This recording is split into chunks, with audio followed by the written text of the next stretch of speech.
And you know what shame and guilt make does to us? As disconnecting, what you just mentioned, disconnecting from our body. And this is creating that I'm not good enough, and I'm not seen, I'm not heard, I'm not accepted, I'm not respected. Therefore, I was fighting more, I was doing harder, and I would do harder. And this is what I start to people pleasing. I start to go to Mhm. perfectionism. I start to burn out and go to isolation. And these are always blocking us from creativity, from joy, from abundance, from who we really are. So this is like a disconnection, and traps us in silence.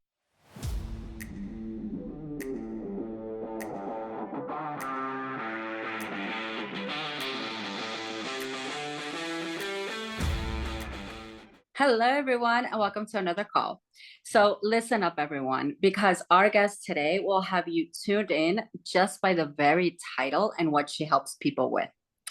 So, we have with us Girisha Andrea with us today, who is an orgasm coach, trauma, transgenerational, abuse healing, and grief recovery specialist. And get this, the founder of Empress O Method, along with a variety of other things. Now you guys know why I'm excited and getting all tongue twisted, right? So, in simpler terms, Andrea helps women who feel disconnected from their bodies, trapped in cycles of shame, self sabotaging behaviors, unable to fully experience pleasure, so that they can break free from these inherited patterns and step into empowered, abundant, and pleasure filled lives. So, again, she's with us today because we're actually going to talk about how to go from shame, guilt, and pain to literally orgasmic healing. So, it's my kind of girl, my kind of talk. That is exactly why I'm getting all okay. Let's get this bio over with. Thank you so much, hon. Welcome to the call.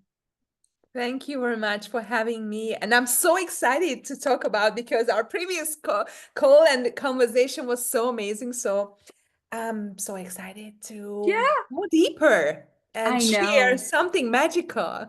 I know. And it's just what I said. I mean, yes, I have like the spirituality talk show and people know me from like different things, but the ones that work with me know my program is the same thing. It's like how to be orgasmically happy, how to actually live that. But I love the conversation you and I are going to get into today because you and I even talked about it on the previous call. There's so much shame and taboo and this and that about this whole subject, consciously or unconsciously. There's a lot of shame and guilt and things. But even before we really dig deep, how did this whole come about you? How did you end up being this tongue twisting title of a person that I can't even say? But it just sounds amazing. So how did this happen? You know, I came from a small town from Hungary, which is a small country with I didn't know, with big ambition. But when I finished the college, my mom wanted me to be with her as a bookkeeper. You know, she had a bookkeeper company. And I said, no, no, no. I helped her so many times, so it was not enough for me. So therefore, I moved to the capital, and I started to work in EU field and I started to also do and prepare the EU accession of Hungary. So I was working with the administration and institutional building, and I was working so hard because this is what I learned. You know, I need to be strong. I need to work hard to, get promoted. And I also lived in a long-term relationship, and somehow I felt that it's something is not okay. And I had a lot of symptoms at the same time. So like all around me, it's like something I need to open my eyes. I was completely unconscious, unconsciously living my life and kind of like just go with the flow in the sense of just with the waves. And I didn't lead my life. I was not I was not behind of the wheel of my life. And somehow, when I was 30, then I realized I need to do something. I need to change. And this is when I step into this path, and I started to learn Oh, something which sorry, you fell. Go ahead. There. so I'm going back, right? Yeah, no, just go ahead. We'll keep Yeah, going. okay. So I realized that I need to do something, and this led me to learn more about not the unseen world, not just the physical, what I could see as an economist, with the numbers, because I have two degrees in finance, but somehow I need to go beyond. And I remember that on the bookshelves, there were two big books. I mean, very determining. That one from Louise L. Hay, and I remember. I know that there are just kind of like pages out, and the other one was from Rüdiger Dahlke, and also there was a third one from Vicky Wall and Mike Booth, the Aura Soma. And this is what somehow started to open myself up to follow my intuition, I can say, but I was not Mm-hmm. aware. And this Mm-hmm. is, this is how I found myself on courses, and I realized, oh my gosh, something changes. And also my friends told me that what happened with you, because you changed. And I felt much better. I don't remember at the beginning what happened, but somehow I was just going with the flow, and then I just went from one to another courses. And after a while I started to travel around the world, and studied from different methods, from different teachers. And this is how I combined all of this into my holistic method. Right. So just everyday story. Exactly. Yeah, yeah. And You know, it's it was meant to be to step into my own path. yes. And I could never imagine how where I came from, a Christian family where we were not talking about so many things at the table, or I couldn't share my hidden situations, shameful moments from my primary school, that how I felt with the guys. Several times I was choosing guys who didn't interested in me, who were not interested in me, but there were so many guys, they were interested in me, but I no way. Right. Right. And then I had so much struggle, and we are talking about shame. So I was carrying so much shame, and together with this silence, because as I was carrying shame, I have never felt that I could share this with anyone, because I was I was judged and blamed, and pushed or pressured some responsibility when I felt that it was not proper. Mm-hmm. So many times I was neglected, I was separated, I was rejected, and all of this was isolated me from even sharing what's going on with me. And maybe I was even not aware of what's that. Right. Right. And I just wrote down when you said isolated, for me, it was kind of like we even get isolated from ourselves. Like Yes. we contract so much within our thing because of what you just said and the whole topic that we're talking about. This whole thing with shame and guilt and all these things, whatever reason it was, we tend to believe this is embarrassing and I can't tell other people and they won't understand. Or we do tell somebody and they don't understand. And it makes it like, why would I tell them, like I'm embarrassed to do this or this or this. So it's interesting because, like I said, this is like the spirituality talk show, but I always talk about different things. And in my private work, I also work with women. And the reason I work with them is because of what you just said. We go through our own path. And the way that we learn is through the things that happen to us and the things that we learned. So I won't get into detail. I have said it one or two times. I won't say the whole details, but I did get married really, really young. And since we're talking about all these things, I'm just going to go ahead and say it. So I got married really, really young. And he was the first person I ever slept with. He was the first man I ever slept with. To me, it was just so mechanical. There was like nothing like, and you're right. I didn't grow up in a household. I'm the youngest of four daughters, but nobody ever talked to me about any of this. It was all a taboo subject. It was all this, it was all that. And you figure it out on your own or with friends. And I remember when I got married and all these things, it was so mechanical that in the back of my mind, I'm like, this is it. This is what everybody talks about. Like, what is the big deal? You know? And I am so not blaming him, although if I want to, I could, of course, because, because why not? This is what we learn, right? This exactly. It's like, you were a stepping stone for me to say that, hey, you weren't great, but you didn't help out either. But when I got divorced, I'm not gonna lie, I went wild. I went crazy. I loved it. And then one day I said, this is what it's about. Like, okay, now I get it. And that's why I do the kind of work that I do. And I think that's why I'm so liberated about it, because I actually felt like, oh my God, this is actually wonderful. And then I come to learn that there is a lot of people that never feel that, and they feel shame and guilt. And like there's a saying in Spanish that it's like, oh, it's time to go give it to him. Like literally. It's like so it's like, wow, why do we carry all these things within us?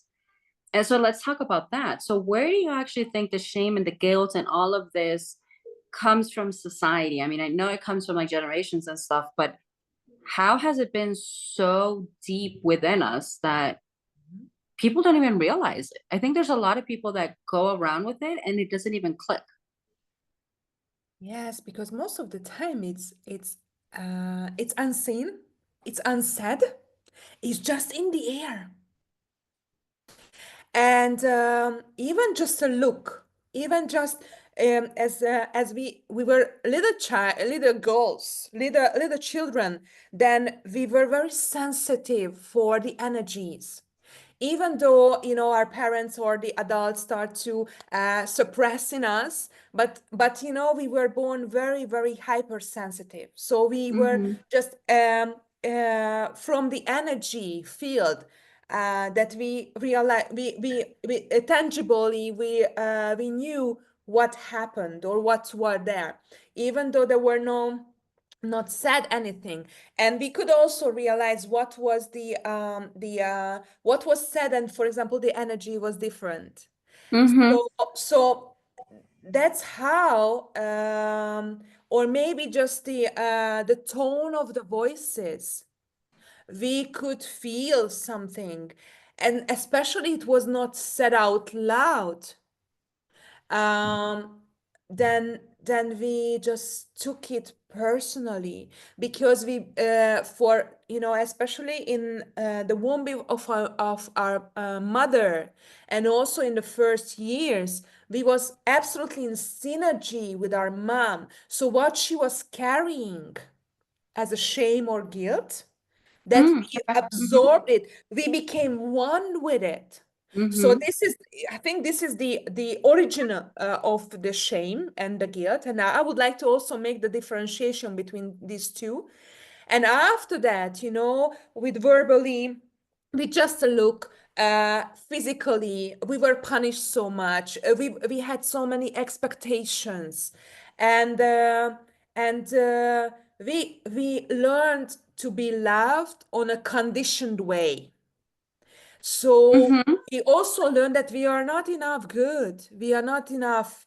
We need to, as I mentioned, I need to do harder, harder. I need Right. to do Right. better. And then, the grade of 5 was the minimum expectation. And then if I got lower, that there was a punishment. And Mm-hmm. so it's like, like we are carrying also generationally, and what we experience during our childhood, this is really determining. Mm-hmm. And just what is the difference between shame and guilt? So if I I was can gonna say ask you. Hmm. that the shame is that I am bad, so I identify myself with I am not good enough. Okay. I am responsible for everybody else. Therefore, I want to do more and I want to perform more. And it's a kind of like never-ending story because I could be never fulfilled. I could never satisfy the others. And if the guilt is like, I did something wrong or I did something bad. So it's like it's more like focusing on the behavior, and Okay. the shame is more like focusing on my identity. And this is how I feel. I'm worthy. I'm broken. There is a problem with me, and because I start to believe and become one that this I'm not enough. I'm not enough good, or I'm wrong, or something like this. Mm-hmm. And that's why it's in our body. It started to kind of like finding the way to go in every single cells of our body. Mm-hmm. And because we feel shame, so I became one with this.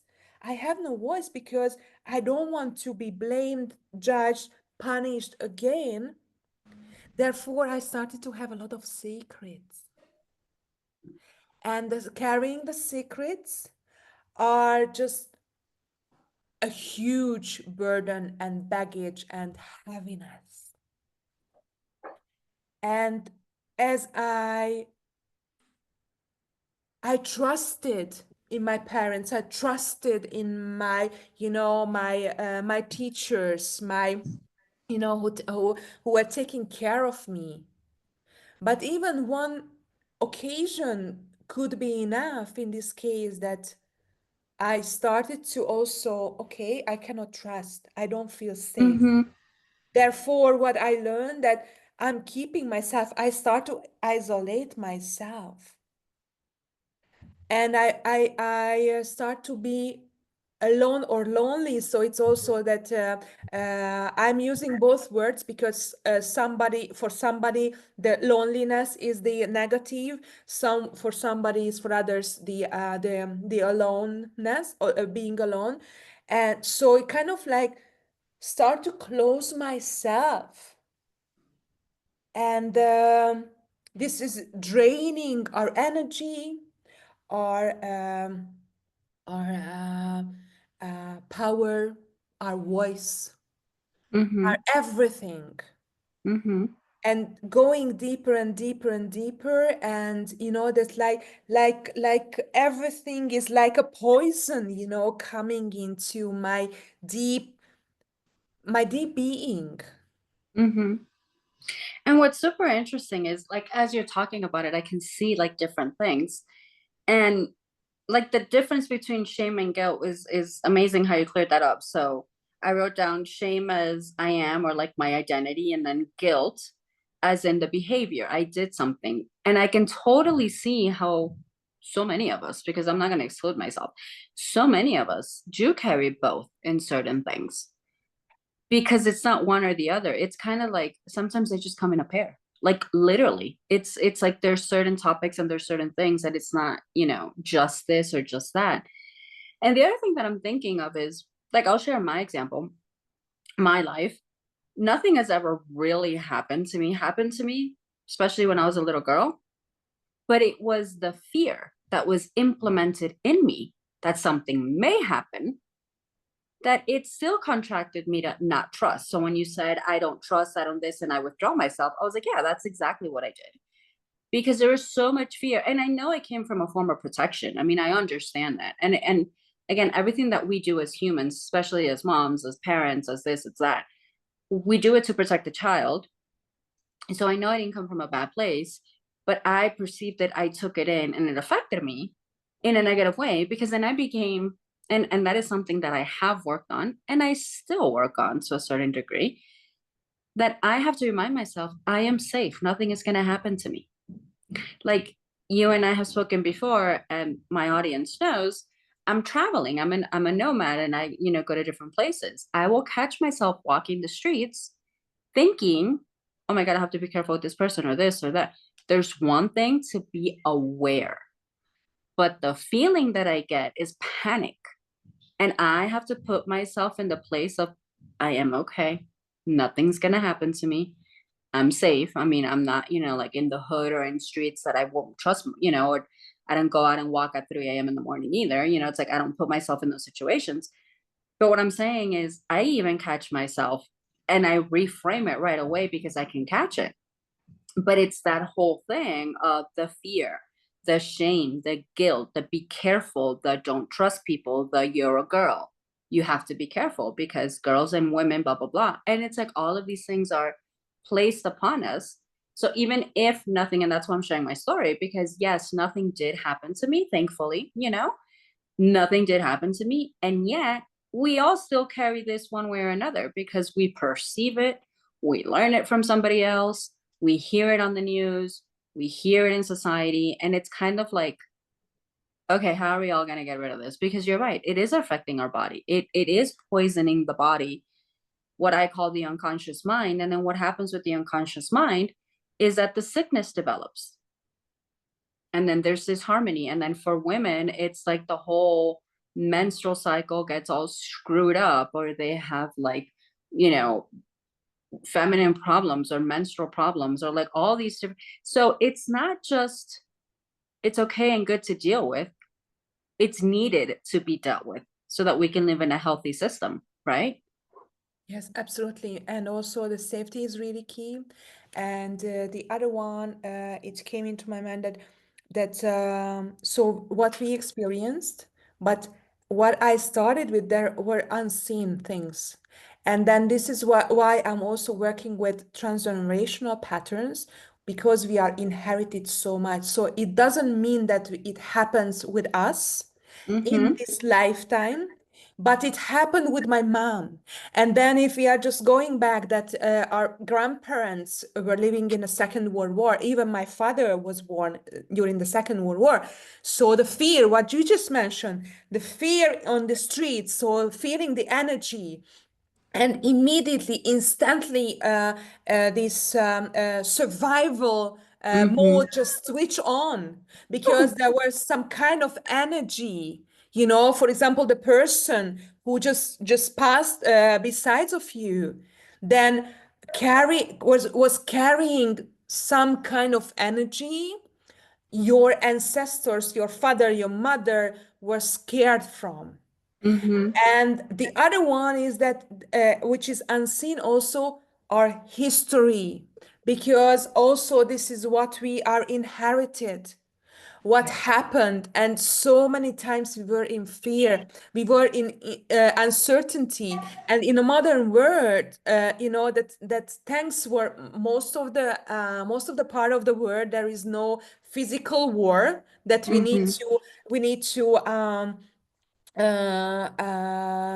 yeah, we are not threatened. Our life is not threatened in this Right. sense, but somehow this is in our body. We are carrying everything, and we can also just bring up, as you mentioned, the consciously you can rewrite it, but consciously from our body can come up only kind of like 3, 5, 7% of all.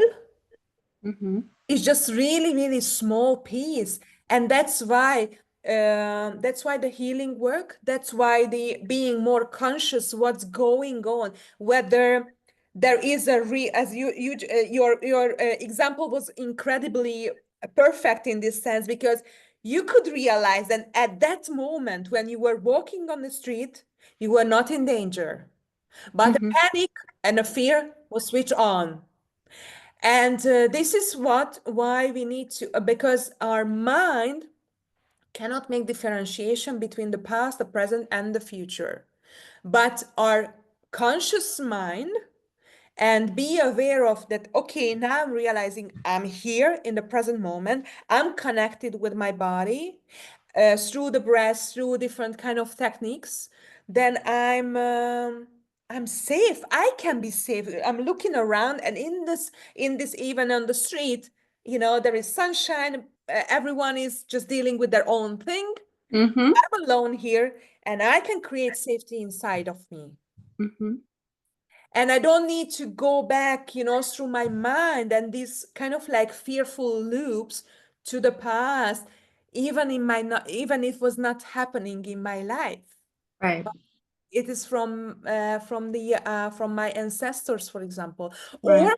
from just the collective, as you also mentioned that, because I'm a girl, I need to be careful because I need to be a good girl. And if I even have some thoughts, I start to feel guilty, or I start to feel shame because sometime someone said that, as a woman, we cannot be fully free and safe. We always need to be powerless because men are more powerful than us. Hmm. Mhm. This is kind of like, and if you are just thinking about these generalized sentences, men are like this, women are like this. Mhm. We started to believe in this, and we have no clue who and when and why. Right. Right. No, and I laugh because when you said that, I have like a whole bunch of comments that just sprang out of my head. Like that's why I laugh because it's like I couldn't even keep up with all the comments. But it's true because there's so many things that we even started using them in everyday language. Like my daughter's 21 and she'll say something, and for her, it's not necessarily the meaning that I'm going to give to it. And you're going to notice what I mean. But when I catch her on something or I tell her something or we're like sassy with each other or whatever, and she's like, I like, don't give me crap for it. Her words are, I am just a girl. And at the beginning, it would trigger me. I'm like, what do you mean I'm just a girl? Just because you're a girl doesn't mean you could. And she's like, Ma, that's not what I meant. So it triggers me, although she's not saying in that way. For her, nowadays, these kids have a language all of their own. Like sometimes she'll text me something and I'm like, and that means what exactly? Like just words that don't make sense to me, like phrases. But in the collective and in all these things, yeah, we have been raised, and let's say it in the patriarchal way of like the men are the leaders and the men are the ruling and blah blah blah blah blah blah. But one of the things that I love about the work that I do, and obviously you do it in a modern way, and I know you do it as well. But when we look back, really far back to the ancients, the women were the ones that were leading. The women's were the shamans. The women's were the healers. Nowadays, present moment, do we have doctors that are women? Yes. But are they still seen as equal as the men? No. And when we talk about being healers or helping women or knowing all those remedies, let's say that shamans knew and healers knew, what happened 200, 300, 500 years ago? We would have been called witches. We'd still be called witches. Like there's still people that I can't tell that I'm like, I love burning sage with this and this because they look at me like, really? And at the same time, I kind of want to look at them like, really? You don't do it? Like, you know the benefits you're missing out on? It's like, and that's the whole thing. It's everything we're talking about because it's even with that, there's shame and there's guilt and there's taboo that I don't tell people because for me it's fun that I love playing with herbs and plants and this and mixing this and burning a candle. For me, it's fun. I'm playing witch. Like literally, I'm playing witch. Am I using my power? Yes. Am I using intention? Yes. We all do. But I'm using like the earth materials. And yet I don't tell everybody why. Because of shame and guilt.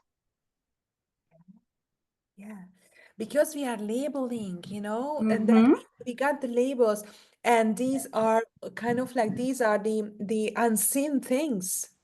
Mm-hmm. And as we were born, even the color of our skin, our sex, whether we were born a girl or Mm-hmm. a boy, we Mm-hmm. were immediately judged even without just being, or maybe the nationalities, or maybe the language we are speaking. And also that in our region, that Hungary was bigger than right now.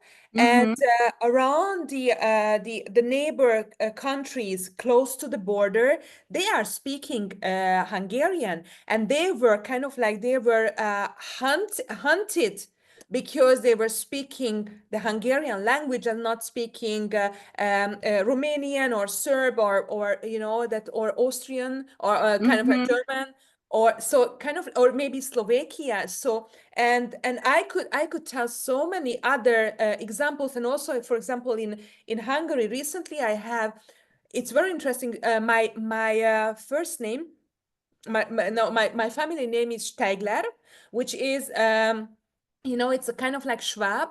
It's a minority in Hungary.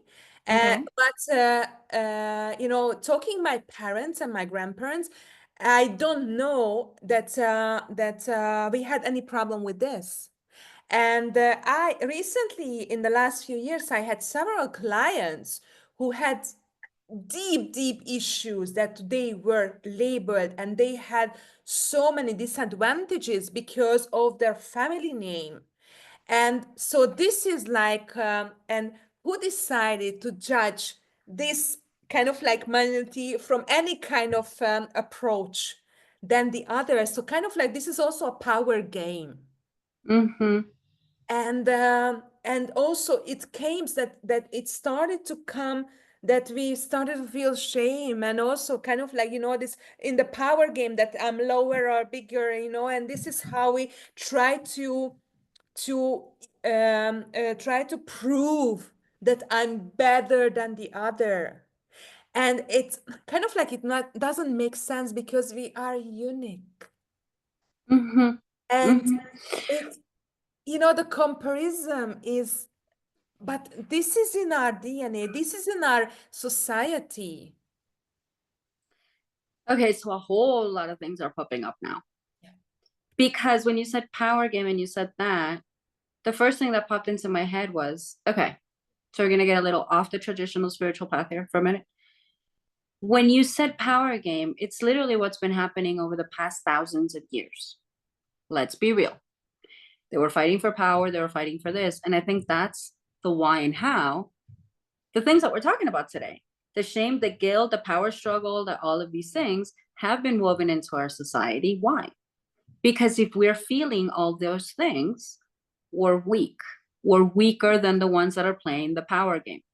We don't, and then coming back to spirituality, that's one of the biggest things that I tell people. When you realize and you access your full potential of who you are, nobody can freaking tell you what to do. You're a manifester, you're a creator. You're literally a creator. This whole co-creating thing isn't hype. It's literally science. But it's also science that if we have shame and guilt and all these weird feelings and all these low vibing feelings, what happens? We get in our head, poor little me, and we're like little hamsters with like our eyes covered, not knowing what to do and being told what to do and being okay with it because we don't know any better. So this has been a production. I just got all rattled up. This this has been a production of a power game of thousands of years. And the thing is that we're finally waking up. And I think that's the beauty of the things that we're doing. That's the beauty of the work that you do. That's the beauty of having this talk show. It's being able to expand the knowledge and tell people in different ways, wake up. Like, we know you're feeling this. It's okay. There's nothing wrong with it. But you can feel better. You can be better. And like you said at the very beginning, your body's better. People will tell you, like, oh my God, what did you do? You're different. You've changed.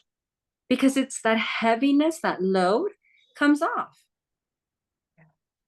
Yeah, yeah. And you know what shame and guilt make does to us?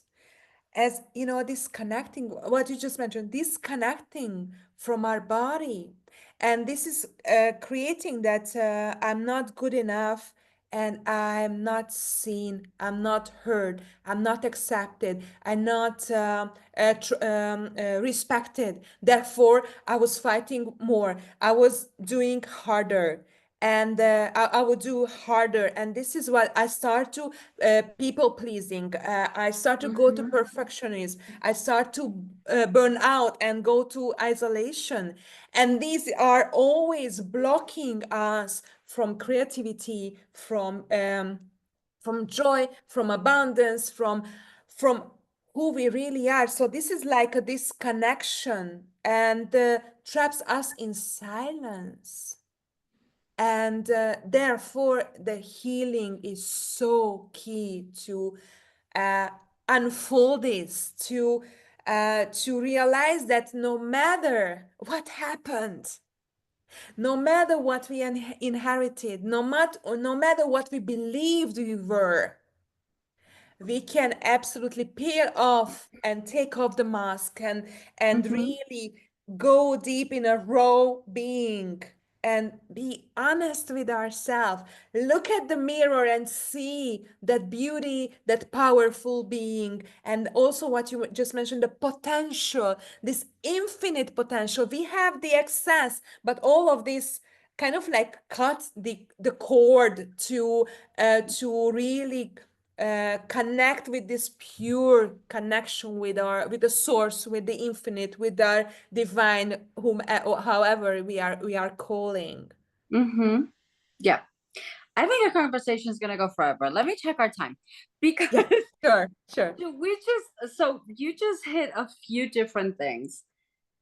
As you were talking and we began the call, we started with the shame, the guilt, the woman, the whole thing. But I want people to realize, because it's what I just realized, shame and guilt does come in several different ways. So it's not just men and women and this and that. It's even on the abundance. How many times do people not feel shame and guilt and comparison that they're not where they think they should be, where they want to be, where they're told they should have been?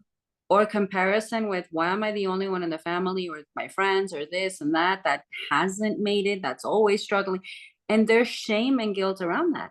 And if we take it to the entrepreneurial route, because I help a lot of coaches and healers, and I will say that I'm in the same boat and I have been there and I, been there, done that.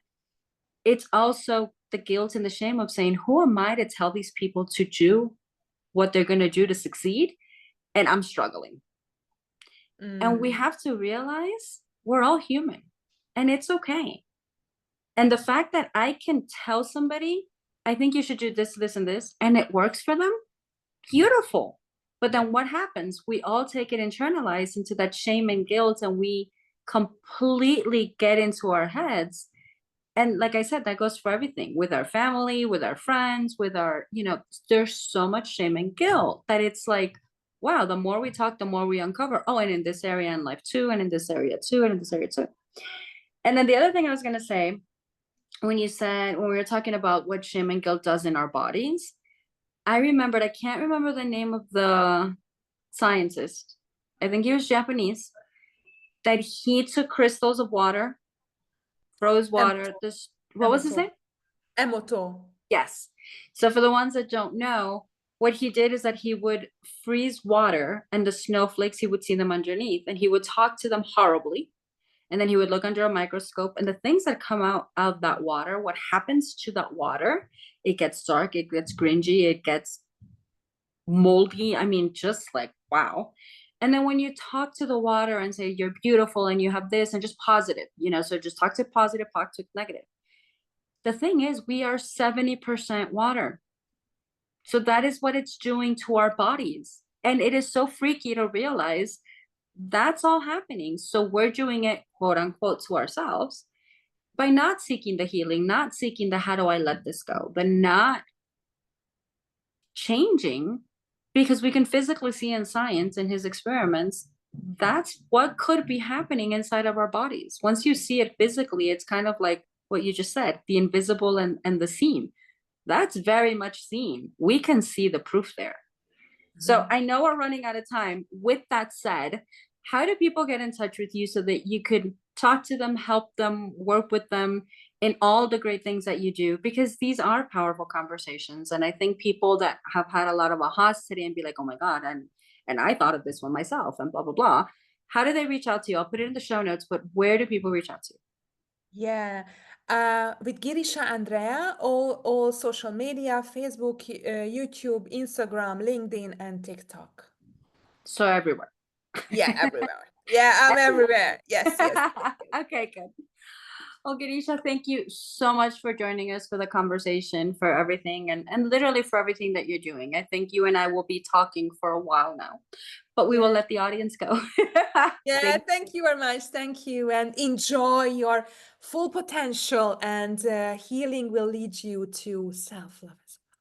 you. Yeah, agreed. Agreed. All right, everybody. Talk to you later. Bye bye. Thank you for watching until the end. My question to you is, what is the one thing that you have learned from today's video that you can apply exactly today? Go ahead and hit that subscribe button and go catch our next video.